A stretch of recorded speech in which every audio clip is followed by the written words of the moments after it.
Kung nakikinig ka man, patawarin mo na si mama. Matanda na ako.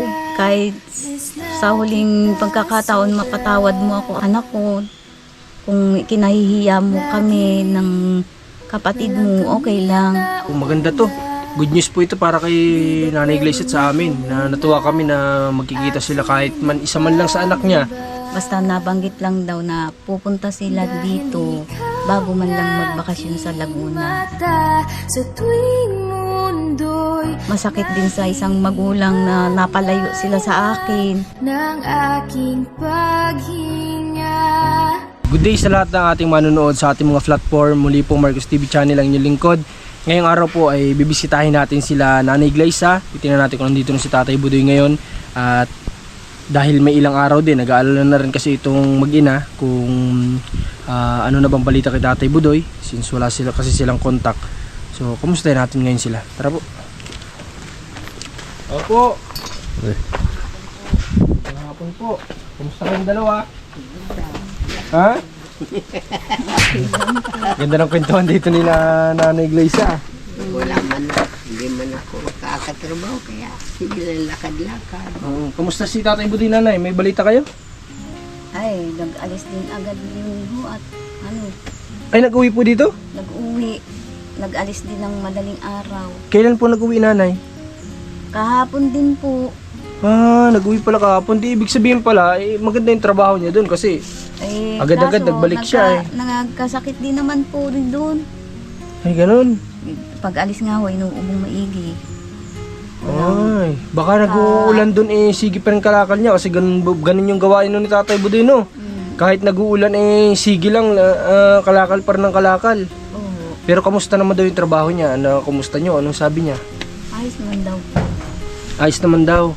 Wala namang problema siya doon. Nabanggit mo yung offer ko sa kanya, sa inyo. Opo, kaso sabi niya, yung layo naman panbe. At saka hindi ako sanay ng magparatanim ng ganyan. Sanay ako sa ganyang trabaho. At saka ayaw din nung biyanan ko daw po. Okay, so At may edad na daw si Unan. hindi talaga sanay si Tatay Budoy sa ibang gawain. Talagang hindi natin siya maipupush sa ibang klase ng trabaho. Talagang sa kalaka lang talaga siya, no? Talagang kasi yung sa amin naman kaya ako ino-offer yung lupa sa norte na sila yung magbabantay. Wala naman silang ibang gagawin, magbantay lang. At yung pagtatanim naman, hindi naman yun dun sa kung ano yung ibebenta o hindi yun. Ang itatanim nyo lang yung kakainin nyo. Kung gusto nyo magtanim ng gulay para hindi nyo po problemahin, yun lang naman yung sasabi kong tanim. Hindi naman yun siya magtatanim doon, may mga tauhan naman na magtatanim. So, pero sa sinabi ni Tatay Budoy nga na gano'n, na talagang isa din yung malayo, tapos sanay talaga si Tatay Budoy sa kalaka lang, ayun lang talaga yung maaasahan mo sa kanyang trabaho, di wala tayong magagawa doon, Kahapon, nakausap daw pati yung nag-alaga dun sa anak ko. Hindi niya alam kung sino yun. Bibisita daw sa akin bago umalis. Nag-alaga po sa anak Anak nyo, ko. yung nasa Quezon? Ewan kung nakausap daw niya kahapon yung nag-ampun doon sa anak ko, ewan ko kung yung panganay o at basta nabanggit lang daw na pupunta sila dito bago man lang magbakasyon sa Laguna. Wow, ayos yun parang kilala ko na yung tinutukoy ni Tatay Budoy na bata na yun sa anak mo. Siya yung nakaka-chat ko na sinasabi ko siya yung malambot yung puso niya. Ayun yun, hindi ako nagkamali na sabi niya dadating ang oras na magkikita din kami ni Mama pero hindi pa sa ngayon. Siguro ngayon, napaliwanagan siya nung nag-alaga, Ay grabe magandang balita to, Nay. Sabi pati nung ay i-add mo sa yung sa Facebook. at Nang nakaka-chat mo daw, ganon. O bakit nga hindi ganon? Pwedeng yung chat. mamaya nga po at chinacharge lang yung cellphone. At nagpapasalamat din ako doon sa mga taong nakaunawa sa akin na hindi naman ako talagang hindi ako pabayang. Masamang ina, ganyan. Kung alam lang nila noon na hindi talaga kami nakauwi dahil sobrang pandemya, saka hindi namin talaga kayang anuhan sila. Tustusan pa, talagang dinanas din namin dito noon, talagang hindi sa biro. Gipit talaga as in. Sobrang hirap. Ano na Gipit, bukod sa gipit, wala sa amin tumulong. Pangalawa, Ang tinutuluyan nyo pa ano? sa kauna-unahan na first time namin nakaranas na kami patulugin sa tuluang bahay. Tapos halos kasyang-kasya lang kayo. Walang dingding. Grabe. Mapalayas sa hindi na nakaupa. Siguro naman naiintindihan naman kayo dyan ng mga ibang nyo, no? Naiintindihan naman kayo dyan. Kagaya nga nito, natuwa ko na ito na yung inaantay ni Nanay Glyza na nakausap pala ng Tatay Budi na may balak silang magbakasyon sa Laguna kasama yung bata. So ibig sabihin, before sila magbakasyon, gusto nilang bisitahin ka dito. Ngayon daw pong May, bago sila umalis. Oo, Pupunta kasi dito. magkabakasyon na din, di ba? Okay, ng May. So maganda to. Good news po ito para kay Nanay Glyza at sa amin na natuwa kami na magkikita sila kahit man isa man lang sa anak niya na yun talagang bukal sa puso na magkita sila, di ba? Ganda yun. Nagpapasalamat din ako dun sa taong na hindi sinusulan yung bata, bagkus pinaunawa din sa anak ko na magulang pa rin ako. Huwag ka mag-alala, Nini, hindi kita pipiliting sumama sa katulad ko na isa lang ding hirap. Maraming salamat din sa nag-ampon sa mga anak ko, lalo na doon sa panganay ko, sa sumunod at sa bunso. Hindi nyo pinabayaan ang mga anak ko. Dahil nanay din kayo, masakit din sa isang magulang na napalayo sila sa akin. At saka masakit din sa akin yung na hindi ko nasuportahan ng anak ko, nabigo ako sa kanila, pero maraming salamat at pinaaral niyo mga anak ko. Tama yun. Hindi ninyo pinabayaan na sa lansangan na rebelde, mga ang buhay. Maraming salamat, tinuruan niyo mga anak ko. Maraming Tsaka, salamat ang maganda po. doon, Nanay, alam mo yung nakita ko sa mga nagkukup sa anak mo, talagang mababait sila kasi kumbaga pinapaliwanag nila doon sa mga bata na nanay nyo pa rin yan. Yung mga ganung bagay, di ba, nakita naman natin. Yung pagpunta nga natin doon sa panganay mo, nakita natin kung gaano kabait, kabuting tao yung kumukup sa kanya. At marahil itong kumukup din doon sa isang mong anak na gustong pumunta dito, mabait din, di ba? Kasi hindi yun dito pupunta, hindi yun mapapapayag yung isang mong anak na yun kung hindi pinangaralan siguro o pinagsabihan. At yung palang ko ay diyan pala sa Central o sa Rizal nag-aaral, hindi pala nag-alis. Alin doon, Nanay? Yung Chantal ko, Hindi nag-alis. nandiyan lang daw sa dati kong pinagpasukan noong ako'y mag-aral diyan sa Rizal, sa Minasag. Okay, yung tinutukoy mo na yun na bata, sino naman na nag-aalaga doon? Yung pinakahipag ko, yung Amelia. Siya naman yung nagkukup. Ibig sabihin, yung pinuntahan nating panganay mo, nandyan, tapos yung pangilan yung Chantal na yun? Pangatlo po. Pangatlo, bunso sa babae. Ibig sabihin yung nasa Quezon na gusto pumunta dito, pangalawa yun. Okay, kaya pala. Sumunod doon sa panganay ko, doon naman ako sa panganay ko. Nini, kung nakikinig ka man, patawarin mo na si mama.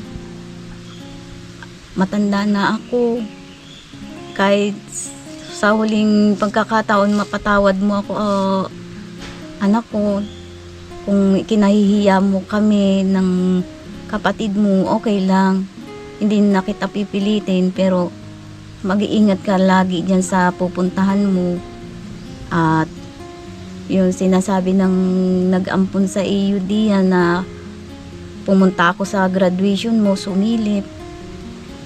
Hindi ko nagagawin kasi alam kong mapapahiya ka rin sa mga kaibigan mo, hindi na ako haharap. At sa mga kaklase ng anak ko, sana bilang ding katulad mo, may mga magulang din kayo, huwag na ninyo pabayaan ng magulang ninyo. Bagkus mahalin ninyo, ibigay ninyo ang buong suporta bilang bilang anak, at yan lang ang tanging kayamanan ninyo, ang mga magulang nyo na siyang maghuhubog ng Pagkatao, ano? Pagkatao. Ibig sabihin pala ni nanay, gawawa naman si nanay. Gusto ni pero ikaw nanay, ko tatanungin, gusto mo rin sanang makasilip sa graduation ng anak mo. gusto po. Kasi maganda din na makita mo sana yung makapagtapos yung anak mo, di ba? Kaso pag Baka magalit siya. baka makita niyo naman ako, madismaya siya eh. Kaya Mas hindi ko napipilitin ang sarili kong isiksik sa kanya ang sarili ko. Basta tanginihangad mo na lang, mapatawad ka. Sige, ganito nanay, pwede din naman na sa graduation niya, pwede tayong sumili pero hindi naman kailangan makita ka. Ang importante, tayo yung makakita sa pag-akyat niya. Di ba? Pwede naman yun. Hindi naman natin na kailangan lumapit kung sa tingin mo madidismaya siya. Ang gawin na lang natin, willing kami, samahan ka namin. Pero doon lang tayo sa malayo. Basta importante makita mo yung pag-akyat ng anak mo, di ba? Ma-witness mo yung pinaghirapan ng anak mo, yung pagsisikap niya. Tapos yung anak kasi na ni Glaze, ang talino talaga, ang dami niyang awards, pinakita sa amin, talagang focus siya sa pag-aaral. Kaya marahil maganda nito pag graduation niya, malay natin may mga awards na naisabit sa kanya, makikita ni Nanay Glaze. Ayun yung isa pa sa maganda doon na pwede na mangyayari. Kaya okay lang yun, ay ganito ang gagawin natin. Pwede kong kontakin yung yung nag-aalaga. Tapos sa araw ng graduation, samahan ka namin pero hindi naman natin kailangan lumapit. Ano? Okay ba sa'yo yun? Okay, sige. Pwede natin isama si Mark para makita niya rin yung ate niya. At saka gusto ko lang sabihin sa mga katulad kong mga nanay na nanonood,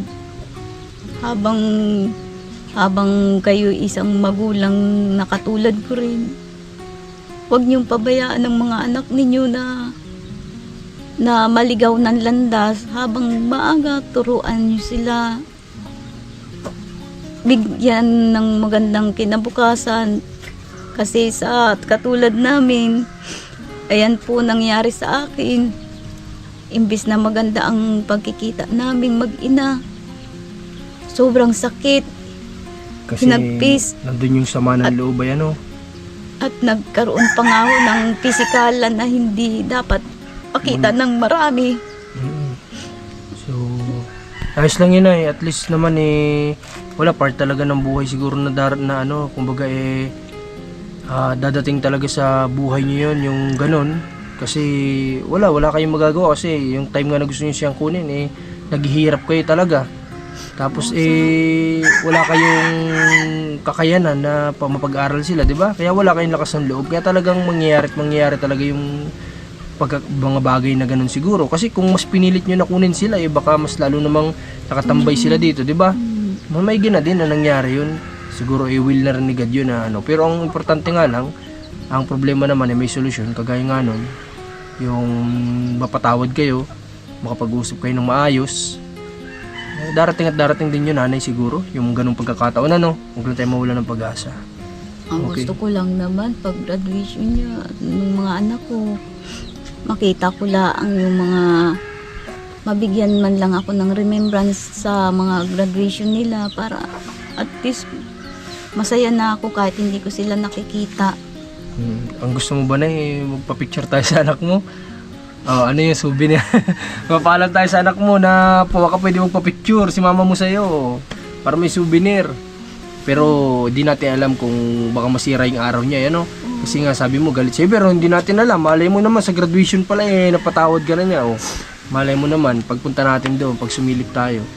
Wala naman kasi magulang na nagpabaya sa anak. Kung alam lang ng mga anak ko, kung kami lang talaga'y mayaman, hindi kayo magkakahiwalay. Kaso inabot talaga kami ditong ng malas na hindi ko na kayo nakita. Na balita ko sa mga kamag-anak ko, nagkawatak-watak na daw kayo at pinilit namin kayong hanapin. hindi ko na alam kung ano at alam din naman ng kung mabubuhay lang ang lola mo, masasabi ng lola ninyo sa inyo na hindi kayo pinabayaan ng magulang ninyo dahil ako ang nagkusang nagsabi sa mama mo na sa akin na muna kayo habang ako'y buhay dahil wala akong kasamahin. Kumbaga hindi mo naman nanay talaga ginusto na magkaiwalay kayo, kung di nga lang dahil dun sa pakiusap ng nanay ng mister mo noon na dun muna yung mga bata. Hindi naman talaga ginusto ni Nanay Gleisa o hindi niya talaga kagustuhan ito nung namayapa na nanay nung tatay ng mga anak mo, di ba? Ganun lang naman. Kung maiintindihan to ng mga bata, ng mga anak Nanay Gleisa na hindi naman sila talaga totally gusto na mapawalay. Kung di nga lang may kahilingan kasi yung matanda, siyempre na pinagbigyan naman ni Nanay Gleisa. At dumating yung time, di naman na ni Nanay Gleisa alam na wala na pala yung matanda, di ba? Kasi sabi, pag wala na ako, tsaka mo kunin. Kaso malalaki na yung bata. Ang di pa natin alam kung may mga nakapagsabi sa kanya sa side ng tatay na ganito ang ginawa sa inyo ng nanay niya, di ba? Pwedeng ganon, pwedeng ma-brainwash yung mga bata. Kaya sumama yung loob nila kay Nanay Gleisa. Di natin alam yung pangyayari na ganon. Okay lang yun, basta nanay, pangako namin sa'yo, sa graduation, sama natin si Mark, mag 4 wheels tayo at di natin kailangan magpakita sa kanya kung sa tingin mo masisira yung araw ng graduation niya, Ganun na lang, okay?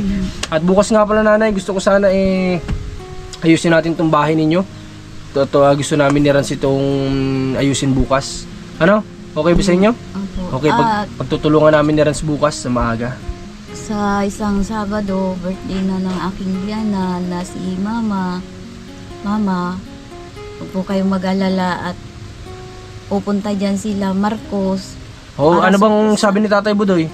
Malapit, 30 pala ang birthday noon. Kasi sabi ko kay Sabado. Tatay Budoy, pinapasabi ko kay Nanay Gleisa, sabihin ni Tatay Budoy kung gusto niya pumunta dun sa mama niya. Kasi kung gusto niya pumunta sa araw ng birthday ng mama niya, sasamahan namin, at magdala kami ng handa para doon sa nanay niya, Pero yun nga, kung uuwi si Tatay Budoy dito, ano ba sabi niya? Uuwi daw siya? Opo, uuwi. Okay, sige, maganda yun. Sasamahan natin siya na mapuntahan yung nanay niya at magdadala tayo ng mga handa kasi kaarawan ng nanay niya, bihira lang sila magkita pasalubong na rin yun ni Tatay Budoy doon sa nanay niya para hindi na magustusan yung nanay niya, Yun na lang ang tangi kong maiaambag kay Mama, yung pa-birthday ko sa kanya. Ma, happy birthday. May darating na sorpresa sa inyo dyan. Ay grabe, may sorpresa si Nanay Gleisa. Baka yan Nanay Gleisa kaya sinawalis. Binigyan pa ni Nanay Gleisa ng trabaho. Ma-birthday, pareho sana yung ma-birthday yung biyanan ko. Nauna na pala yung biyanan kong lalaki. Ay tamang-tama. Maganda yan nanay ang naisipan niyo. Natuwa naman yung aking biyanan. Salamat po Papa at natuwa kayo doon sa aking munting regalong ibinigay sa inyo na manok. Binigyan mo ng manok? Yung tandang na yung nandun sa sulok. Para talaga yung sa kanya. Nilaanan ko yung para sa kanya. Nanay, ganito ang regalo mo naman doon sa asawa niya, inahin. Oo nga po. Di ba kasi ang ganyan naman kasi kumbaga ito yung meron sila Nanay Gleisa na kaya niyang ibigay, malaking bagay po yan, di ba? Malaking bagay yan, yung regaluhan ng ganyan. Ako nga, nung bata ko, niregaluhan ako ng lolo ko na pumayapa ng sisiw, tuntua na ako, di ba? At yung biyanan ko naman na yun na lalaki, wala ako talagang masabi. Napakabait nun sa akin. Maganda yung nanay na kayo ay close sa parents si Tatay Budoy. Maganda po yun. Nagpapasalamat talaga ako ng malaki sa biyanan kong babae at sa biyanan kong lalaki na kahit na marami akong inilihim sa inyo. Alam po nung asawa ko na wala akong inilihim sa anak niya. Alam niya buong pagkatao ko at pagkatao ko talaga. Ibig sabihin ni Nanay Gleisa dito, kay Tatay Budoy wala siyang kahit anumang nilihim. Kumbaga nagkaroon man siguro sila ng nilihim doon sa magulang ng Tatay Budoy, pero lahat ng yun alam pa rin ni Tatay Budoy. Okay, nagets ko yung pinupunto ni Nanay. Si Tatay Conring pala, kamusta dito? Hi. Ayos lang. Kamusta ka dito, Tatay Conring? Maganda pala dito at palagi kami kapintuhan, Dito man lang ako nakakuan. Hindi, may itatanong ako sa iyo. Ano po yung tatanong niyo, Tatay? Na kung ano ang sabi na Agnes doon sa iyo. Wala naman po tatay sa amin Ay. pupunta. Wala na pong pupunta sa amin. Malaking salamat po. Wala na pong pupunta sa amin tatay. At kamag-anak po. nagngangalas kaya ako san ayaw na akong pa. Pirmi baga araw, gabi natin din akong pagkain. Ay, maganda po yun tatay. Good job yun tatay. Magpasalamat. Maganda yun mga kalingap na si Tatay Budoy ay Maganda po yun na si Tatay Conring ay binibisita na ngayon ng kanyang mahal na manugang mo ba yan tatay? Manugang ko yan Manugang si Nanay Agnes. Ganda yun. at saka si Marilu. Ganda. Palaging napunta na dyan. Masaya ka tatay. Nagsasaya ko pero Yun ang importante, yung masaya ka tatay. nag-away daw yung dalawa at hindi alam kung bakit anya siniraan yan. Ama kong nagsusulon na lang. Pero si tatay ngayon, nakikita ko, nakangiti na talaga ngayon. Talagang happy na si tatay na. Yan lang naman kasi inaantay ni tatay, yung bisitahin siya, kamustahin man lang. Yun yung hinahanap-hanap ko si bilang magulang ni Tatay Conring. Masabi Diba? ko din kay Kuya Eduardo, maraming salamat at love niyo pala si Lulo. Sino po yung anak ni tatay? Wala. Kuya Eduardo, Yan naman love mga na anak love ni ko Tatay talaga Conring yung na yan. Lulo. Mahal talaga niyan si Tatay Conring. Hindi nagkakataon lang talaga, sobrang busy nila sa buhay. Kasi nga, kailangan nilang kumayod ng kumayod para mabuhay naman nila yung pamilya nila. Pero hindi ibig sabihin na hindi na dadalaw madalas, hindi na mahal yung magulang. Mahal pa rin, mahal yan nila, hindi mawawala magulang nila yan. Kaya yung mga anak mo, ganun din yung sa'yo. Kahit na nagkaroon man kayo ng pagkakatampuhan, mahal ka pa rin nun deep inside. Di lang nila yung maamin sa sarili nila kasi nahingibabo pa rin yung galit. Pero sa loob nun, mahal ka rin nun. No, nanay? Ganun lang naman yun. Okay. So bukas po babalik kami dito para magdala ng blessing din kala nanay tsaka kay Tatay Conring. At isahan na yung dala natin dito kasi nandito naman si Tatay Conring. Ito bukas pagkisikapan namin na mas maayos itong tahanan nila Nanay Glay sa bukas. At pupunta kami dito ng maaga ni Rans. Ngayon pumunta lang ako dito para kamustahin kung nakontak na ba nila si Tatay Budoy kasi sabi nga nila nung nakaraan sa vlog walang kontak, walang paramdam. Mabuti umuwi pala. Wala ngang nadala kahit sa Ay, grabe. amin. Wala daw pera Bakit? siya. Nanay, nagtatrabaho ba si Tatay? Nagtatrabaho ba siya doon? Bakit tatambay lang yun? Ba't walang dalang pera? Nagkasakit po naunawaan ko rin naman yung asawa nagkasakit ko. pala.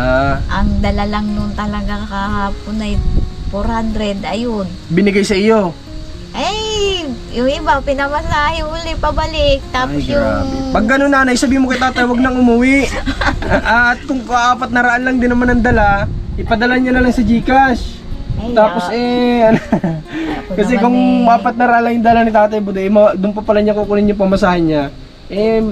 Mag-message na lang, naayos lang siya doon, at least alam ninyo. Tapos ipadala niya na lang sa inyo sa padalahan para hindi na magastos, no? Kasi yung 400 kung pinadala niya ng buo yun, di napakinabangan niyo pa, hindi na nagastos sa pamasahe. Inabot din pati ng ulan kaya nagkasakit.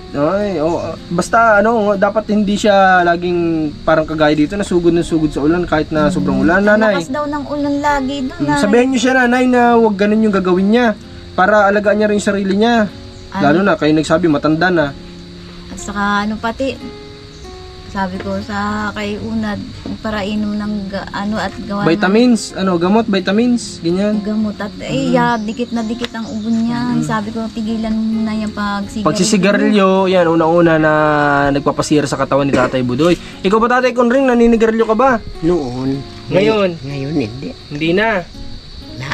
Ano po tatay ang naranasan mo nung nagsisigarilyo ka? Anong masamang epekto, tatay? Ay, yung ikutin ang sinasabi. Ano tayong sa katawan nyo, ano yung naramdaman nyo nung time na naninigarilyo ka? Ano yung masamang epekto sa katawan nyo?